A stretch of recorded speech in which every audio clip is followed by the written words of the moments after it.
Well, that was depressing. Just absolutely build me up with the trade news and then tear me right back down with the game. Yeah. Woohoo! Hey, we are in a snow week. Yeah. Can't get any better. Hello, welcome to Hawks Recap. Game 43. Big game for the Hawks. Playing a division rival in the Wild. Both teams coming off a game the previous night, so on the back end of a back-to-back. Both teams tied in the standings, looking for that final wild card spot. Yeah, Hawks lose 2-1. Let's graph out my feelings during this evening. We have amount of happiness from not very happy to really happy, and then time on this bottom axis, about 6 p.m. here, and then now, which is about 10 p.m. 6 p.m., hear the trade that we sent Panic and Dauphin back to Arizona for Anthony Duclair and Adam Clendening, who we traded to Vancouver for Forsling, but now we have both Forsling and Clendening, so that's kind of cool. But we got Anthony Duclair, and we freed up cap space doing it. Man, I was up here. I was way up here. First period, I was still way up here. They were playing good. Hawks were playing really, really good. And second period kind of goes down, about halfway through second period. Then the goal is scored, kind of a fluky goal. I'm still kind of like, right here, it's all right, tie game, whatever. And then as the second period and third period goes on, basically down here, and then I kind of remember that we got Anthony Duclair, so we're kind of right there right now. So yeah, a big announcement coming into this game about an hour and a half before the game. It got dropped on us that the Blackhawks acquired Anthony Duclair from Arizona in exchange for Richard Panic. Also, the Blackhawks getting Clendening back and sending back Laurent Dauphin. Dauphin came over in the Hjalmarsson trade during the summer. Clendening we actually traded to Vancouver in exchange for Forsling, and now we have both Forsling and Clendening. That's kind of nice. But the big story, getting rid of Panic, bringing in Anthony Duclair. Duclair in the news lately, requesting a trade out of Arizona. A good, promising young player, about 4 years younger than Panic. Very similar style player as Panic, but $1.6 million less in salary. And so that kind of helps the Hawks in terms of if they want to make another big move here still before the trade deadline, they have some room to do it. He is a restricted free agent after this year, so if we want to sign him, we might have to pay some big bucks for it, but that's something we can decide after this year, after we see how well he does for the Hawks this latter half of this season. When the news broke, I was actually at a local hockey shop getting my skates sharpened. I'm going up north this weekend to play in a pond hockey tournament. More on that later, but I saw it on my phone. I was like, oh my God, I was so happy. I am very excited to see how Duclair plays on the Hawks, and just think of him in the lineup and then all the other guys we have. It's going to be some tight fitting with all the forwards that we have. It'll be interesting to see how everyone kind of slots in. So my mindset, I'm just euphoric going into this game. I'm just so excited. And then the first period happens and the Hawks are absolutely dominating in the first period.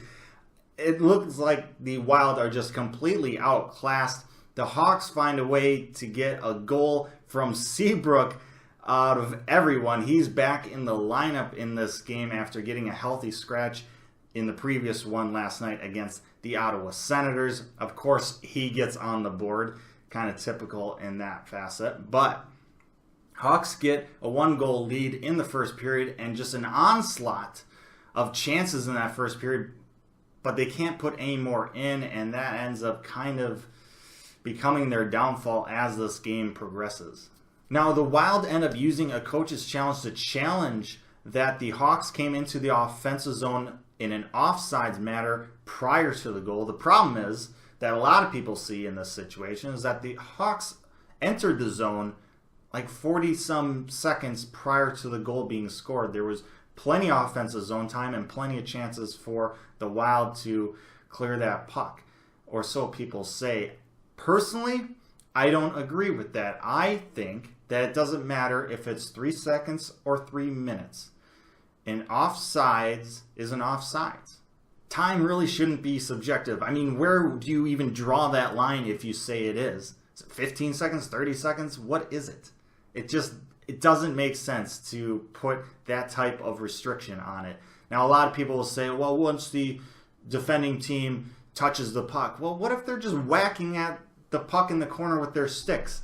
Does that make sense? Like, where do you draw the line? So that's why I don't think there should be any limitations onto when the coaches are allowed to have that offside challenge and when they can't. I think that's stupid. I think it's fine the way it is, in that they can challenge whatever they want to be offsides, but if they're wrong, they get a penalty for it. I also do not think that they should get rid of coaches' challenges. I don't. A lot of people do. I don't. I personally don't. I think it's fine. Yeah, it takes a lot of time right now. I think that's something we can improve on. It does take too much time, but I don't think we should be getting rid of this, especially considering how our camera technology keeps advancing in. We as fans get to see all these different angles. We're just going to get more and more pissed if we see wrong calls. I'd rather have the challenge there in place. Now, one thing I do want to see the NHL kind of reconfigure in this whole case is offsides in general. I don't think that players should have to have a part of their body touching, like actually touching the ice in an onside manner. I think just being in the plane of the blue line is good enough. And I think that would clear up a lot of things, honestly. Especially with the down-the-line camera that we have. We have the blue line coming up the boards on the other side. We can see pretty clearly if they're offside or onside. We can see the white of that line. Similar to football with the whole goal line and the pylon, and just the football has to cross. I think that can really help in this whole debacle that is offside challenges.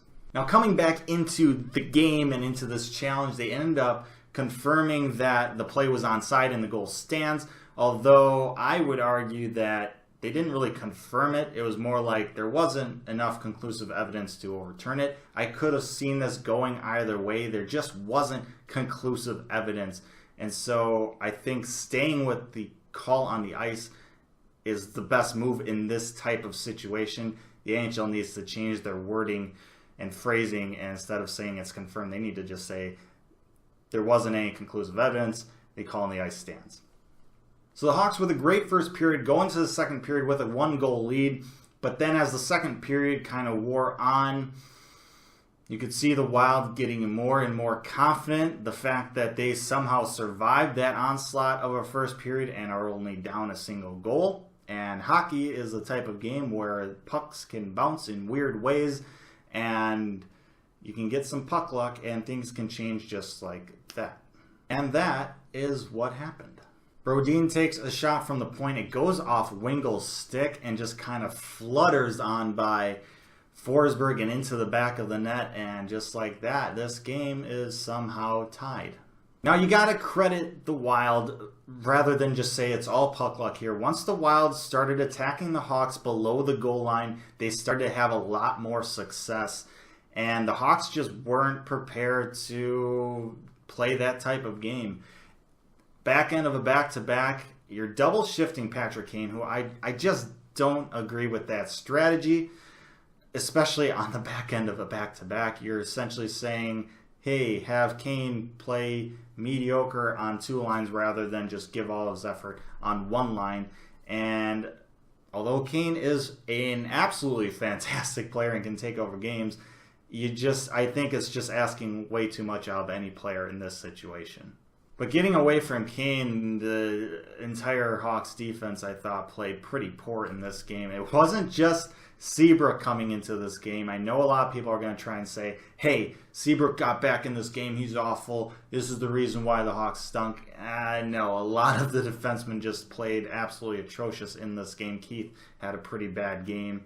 Osterley didn't play all that great. Forsling didn't play great. Ruda, Company, It was, not very good.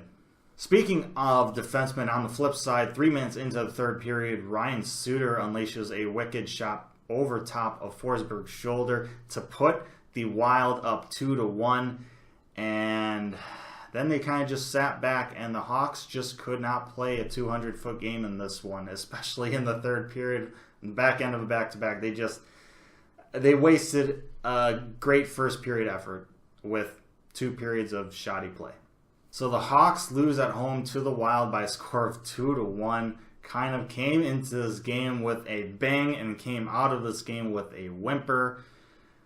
Power play that went 4 for 6 against Ottawa. Just absolutely atrocious in this game, 0 for 3. Now the Wild went 0 for 3 as well, but the Hawks power play just looked just terrible. It would have been nice to get the victory and extend our winning streak here and continue to build towards playoff positioning, and especially grabbing some points against the divisional opponent. We've had such a poor divisional record this season. It would have been lovely to see that turn around. Not the case in this one, but the Hawks have a homestand here to try and turn things around a bit. Want to see them do that. Also, I'm excited to see how Duclair fits in this lineup. It's kind of the mixed bag of feelings that I'm feeling right now. The loss sucks, but we got Duclair, so possibly some good stuff on the horizon.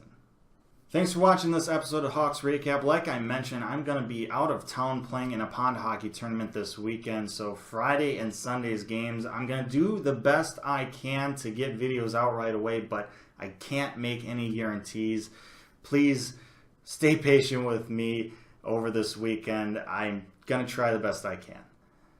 Let me know your thoughts on this game and the team's performance down in the comment section below. Like, share, subscribe if you enjoyed this video. I appreciate it very much if you do. But most importantly, as always, stay safe, make good decisions, and I'll see you next time.